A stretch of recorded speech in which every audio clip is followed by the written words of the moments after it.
তুলসী চক্রবর্তী তো বেশি পড়াশোনা জানা মানুষ নন। না।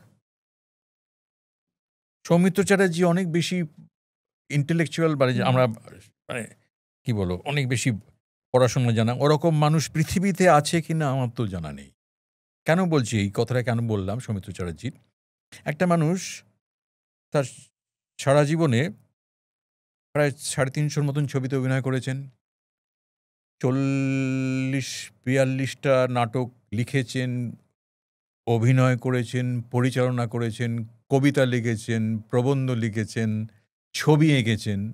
সারা পৃথিবীতে ৮৫ বছর বয়স পর্যন্ত এত কাজ করে গিয়েছেন, এমন একটা মানুষ পাওয়া যাবে?